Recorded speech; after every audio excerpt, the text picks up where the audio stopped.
A gente termina hoje nossa série de entrevistas com os candidatos ao governo do estado do Rio Grande do Norte. A ordem das entrevistas foi definida em sorteio com a presença de representantes das candidaturas.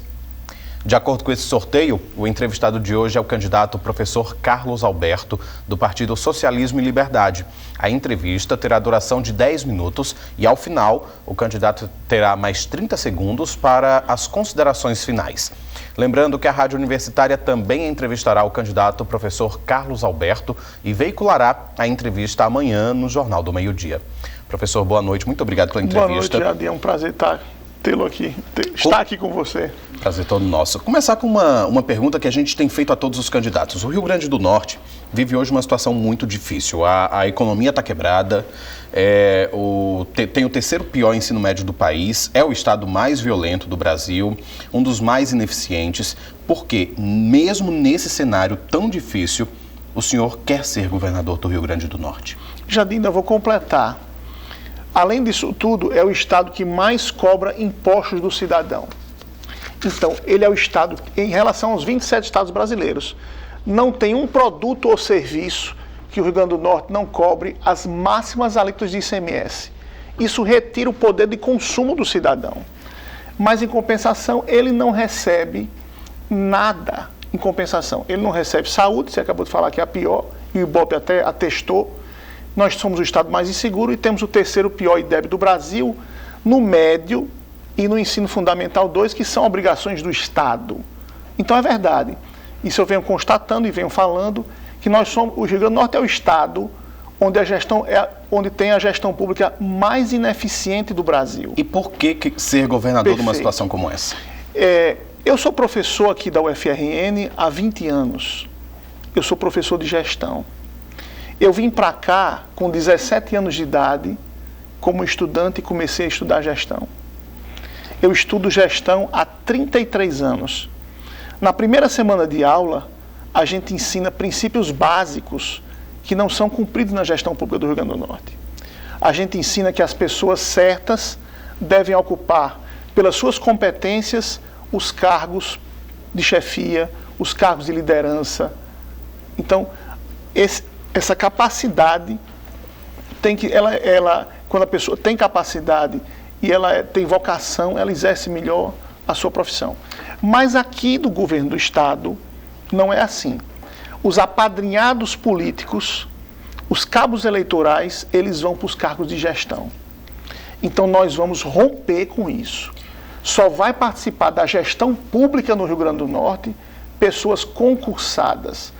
O professor Carlos Alberto vai trabalhar com o servidor público de carreira. Professor, aproveitar que o senhor já tocou nesse assunto, numa entrevista recente, o senhor disse, abre aspas, que vai tirar jabutis do governo, fecha aspas. Aí eu queria fazer 3 perguntas sobre isso. Primeiro, quem seriam esses jabutis?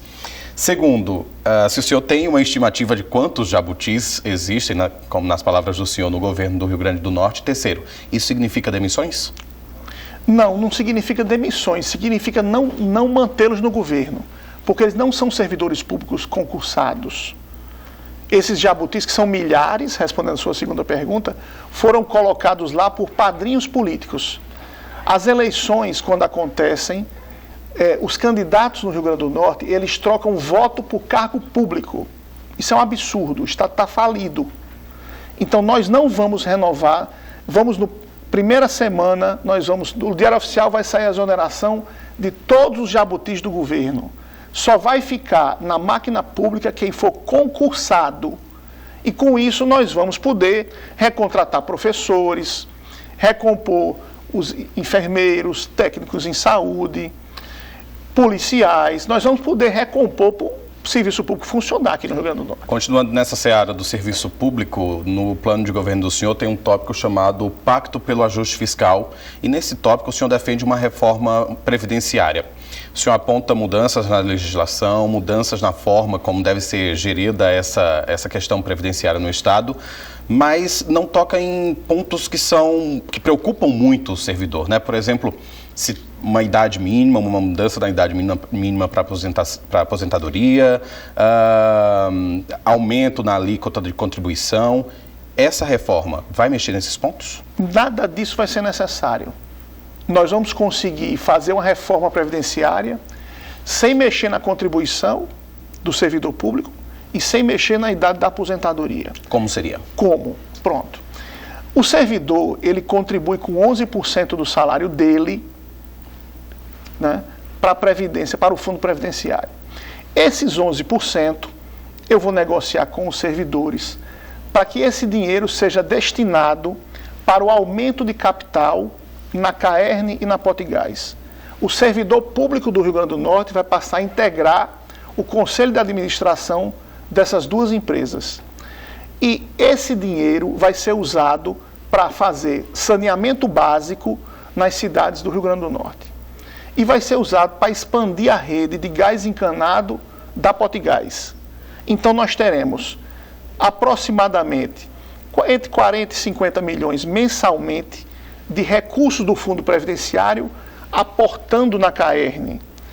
E esse dinheiro vai ser usado, ele pode triplicar se nós usarmos como contrapartida de financiamentos em bancos de investimento, tanto internacionais como nacionais, ou ele pode ser multiplicado até por 10, se nós fizermos convênios com os ministérios ou com o governo federal, que vem a fundo perdido.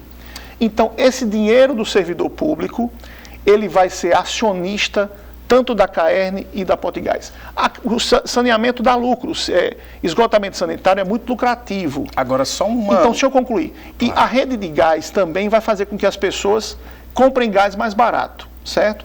Nós vamos ter entre 1,5 bilhão a 5 bilhões para investir na economia e na infraestrutura do Rio Grande do Norte em esgotamento sanitário e gás. Isso representa uma coisa muito importante para reaquecer a economia do Estado. E esse dinheiro ainda voltará, uma parte deles, em impostos para o próprio governo. Agora, considerando a realidade que a gente tem hoje, com a ingerência política nessas companhias, nessas empresas, né, não seria um investimento de alto risco? Não vai ter ingerência política. O meu compromisso é governar com um servidor público de carreira. Então não tem apadrinhado político mais nos órgãos públicos. A direção da Caerne será exercida por um engenheiro de carreira da Caerne. A direção da Potigás da mesma forma. O governador vai estar lá fiscalizando a aplicação dos recursos. E toda a sociedade. Então, isso não acontecerá.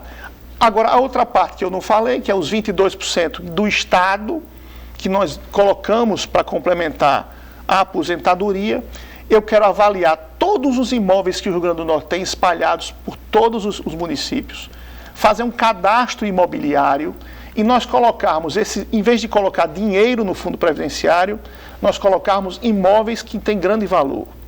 Esses imóveis para serem vendidos no futuro, para que a valorização imobiliária nos ajude também no longo prazo a pagar no futuro as aposentadorias dos pensionistas.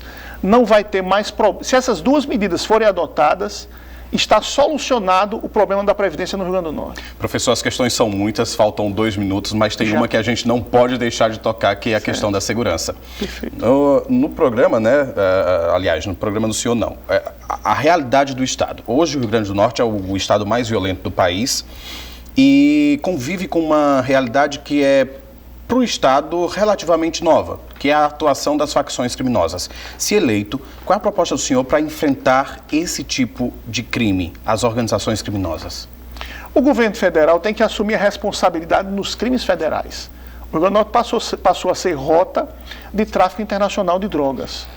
Então, nossa polícia desequipada, desestruturada, sem a completa condição para combater o crime organizado, ela não tem condições de enfrentar. Nós precisamos chamar a responsabilidade do governo federal para combater os crimes federais do Rio Grande do Norte.